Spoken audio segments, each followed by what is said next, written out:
জঙ্গল ও পাহাড়ের মধ্যে দিয়ে বয়ে গিয়েছে নদীটি। টলটলে জল থাকে সারা বছরই। শিলিগুড়ির উপকণ্ঠে যে নদীটির জল সারা বছর অল্প হলেও থাকে তার নাম হলো গুলমা। বেঙ্গল সাফারি পার্কের অদূরে তুড়িবাড়ির গা ঘেঁষে বইছে নদীটি। বর্ষায় খরস্রোতা হয়ে ওঠে।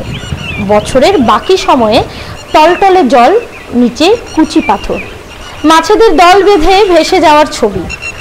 অদূরে মহানন্দার সংরক্ষিত অভয়ারণ্য, হাতের নাগালেই পাহাড়। শিলিগুড়িবাসীর বড় আদরের নদী নিয়ে কিছু ভিডিও, কথাবার্তা ধরা পড়েছে আমুদরিয়ার ক্যামেরায়। আর ঠিক বেঙ্গল সাফারির যে ফেন্সিং আছে, এই ফেন্সিংয়ের পাশ দিয়ে যে রাস্তা, সেই রাস্তা ধরে এলেই আপনারা পেয়ে যাবেন গুলমা নদী।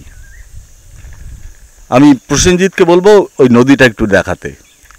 এই গুলমা নদী এখান থেকে বয়ে গিয়ে মিশেছে মহানন্দাতে। বর্ষাকালে এই গুলমা নদী একুল ওকুল প্লাবিত হয়ে যায়।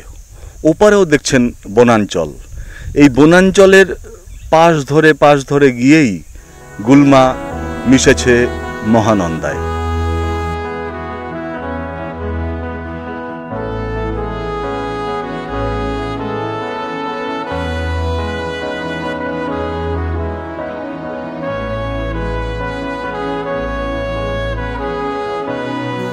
ये गुलमा का ओरिजिन कहाँ है?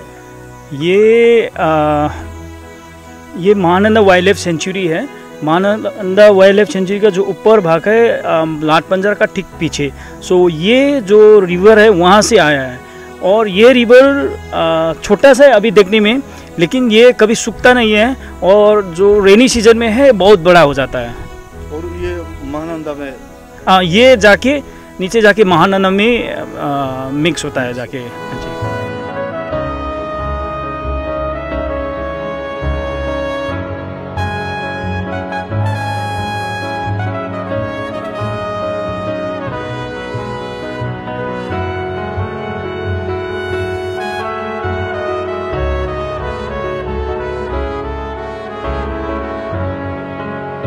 আমরা আপনাদের সাথে আছি।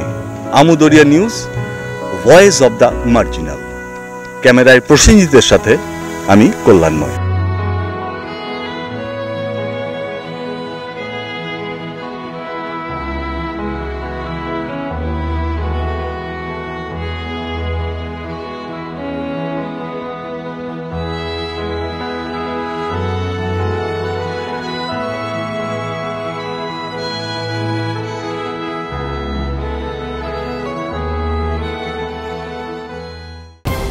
আমুদরিয়া নিউজ, প্রান্তজনের কণ্ঠস্বর।